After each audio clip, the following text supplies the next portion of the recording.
Okay, checking the mic here. Am I original? Yeah. Okay, it worked. All right, we're good. Welcome back to the channel, everybody. I am so excited. I cannot believe we are already here again. Another month has passed and I've got all of my finances pulled up on my computer and I can't wait to break it down with you. And we have 18 minutes to record this video, and that's before editing because I have to do my next stretch and fold for a sourdough loaf that I'm baking in the kitchen. Comment down below if you would like to see, I know we do some cooking content, but if you'd like to see baking as well. I know there's a ton of sourdough tutorials online, so I don't want to put another one out there if nobody's going to care about it. But if there's anybody interested, any of my subscribers that want to know how to bake sourdough loaf start to finish, I will happily create one of those videos. Now, on to our finance check-in.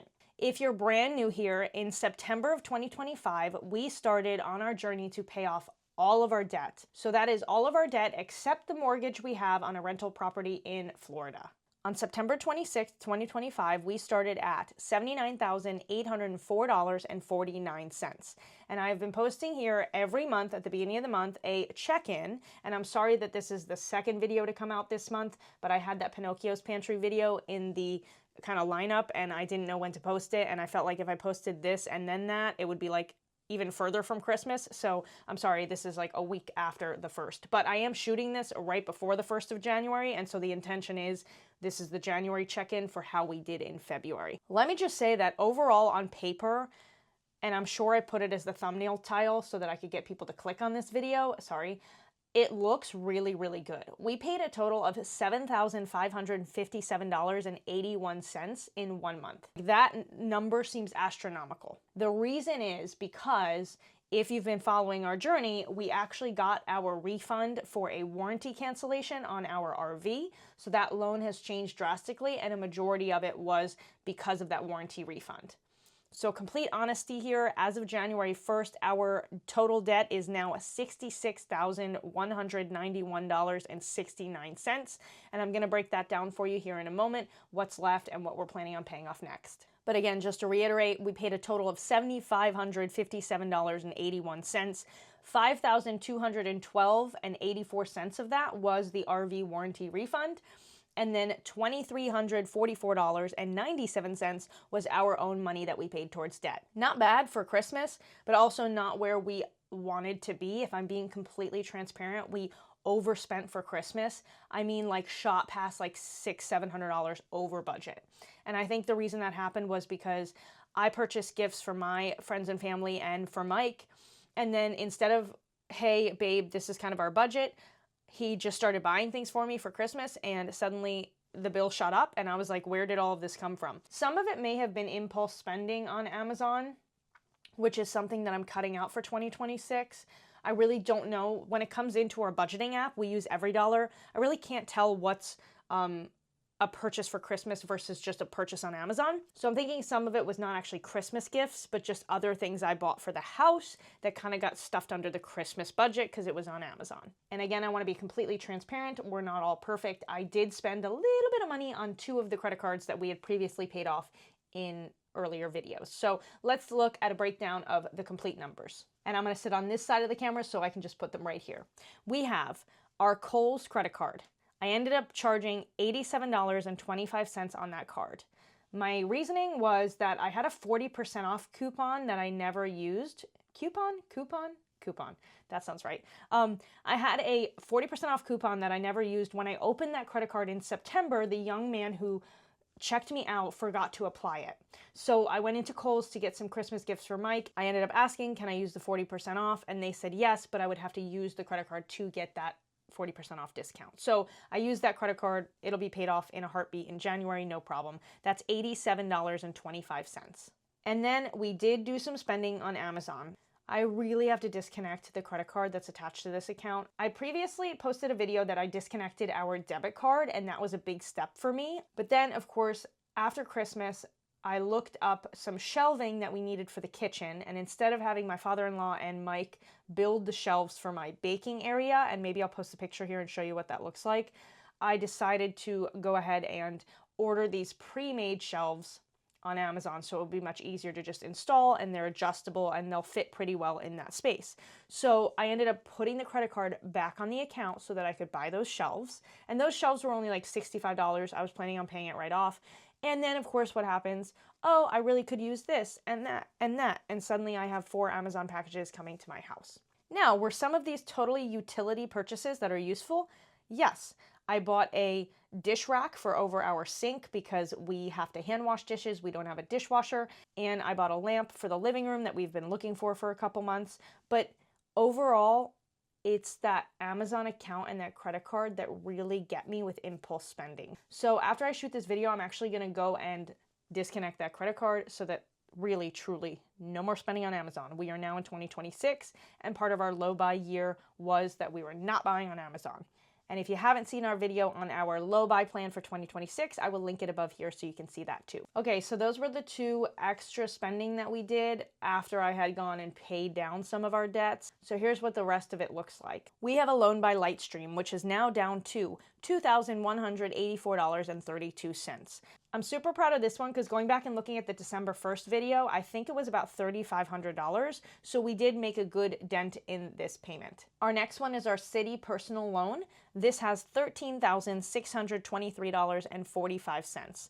The saddest part of all of these debts is that I will make the minimum payments on everything except the smallest payment, right? Because that's the snowball method that the Ramsey team suggests. By the way, we are using the Ramsey baby steps as our debt payoff. I've done it before. I think it really works. But as a result, the interest is accruing back. So like I'll make the minimum payment, come back 2 weeks later, and there's another $100 or $200 tacked on. And I'm like, what the heck? It doesn't look like we're making progress. But that's part of the motivation of like, why do it in this order? It puts a fire under you. Like, no, I don't want to keep paying this. I want this gone. And if you are looking to pay off your debt and get serious about your finances in 2026, I highly recommend doing something like this. Even if it's not a video posting online, just tracking and looking at it over and over and over again, because otherwise you're going to act like an ostrich. If you're not familiar with them, they stick their heads in the ground and just try to ignore everything. And that's not how we tackle our debt. Okay, there's 8 minutes left on my stretch and fold timer, so I really got to speed this up. So the Ram 1500 is our truck, which right now we own the truck because we have the RV. That loan is down to $18,107.80. Pretty cool to see that closing in on $18,000, honestly. I think that truck, back when we bought it, we honestly didn't pay, like it wasn't a bad price for a truck. People are always like, oh my gosh, trucks are like 80, 90,000. No, I think we paid somewhere in the ballpark of like 30, 32. Like it was a pretty good price because it has higher mileage. It's a 2022 Dodge Ram 1500 Lone Star with an 8-cylinder, 5.6 liter V8, I think it is. And it had like 65,000 miles on it, which I feel like is high for a 2022. So yeah, but that's like a workhorse truck. I mean, it's going to last forever if we wanted to keep it. I just don't know if we want to keep it because if we get rid of the RV, then it's 2-wheel drive, not 4-wheel. And everybody in New York is like, what do you mean a truck that's 2-wheel drive? I'm like, yeah, it's a Texas truck. Lone Star is like a special edition Texas. We bought it in Florida. We were not intending on being anywhere that there was snow. So hold on, my computer like went dark on me. Our last loan is Huntington, and that is our RV. It is $31,989.34. This is the one that looks like it took the biggest leap because of that $5,200 warranty refund, which I think in one of our other videos, it was probably last month, I mentioned that we had canceled it. I think it was the beginning of November, and it takes 8 to 12 weeks to see that refund. So I actually put a notification in my phone to go back and ask them at the beginning of February because I expected not to see it so quickly. So that was a really nice surprise to suddenly log in and see that massive payment. I honestly almost had a panic attack thinking that it was coming out of our personal bank account. Like somehow I hit the wrong button and made a major payment, but it said like payment disbursement or something. And I was like, oh yeah, that's the warranty. That's awesome. So those are all our totals and how much debt we still have left to pay off. Now here's our plan moving forward. I mentioned before that we don't really need the truck if we don't have the RV. And what I meant by that is that Mike and I have talked about it a lot, and he doesn't really want to use the RV for a quick 3 to 4 day trip, especially if it's going to be at a campground. He's just not a big fan of that style of camping. He much prefers going out hiking and camping in a tent and then coming back if we don't have as much time as we had when we were traveling full time.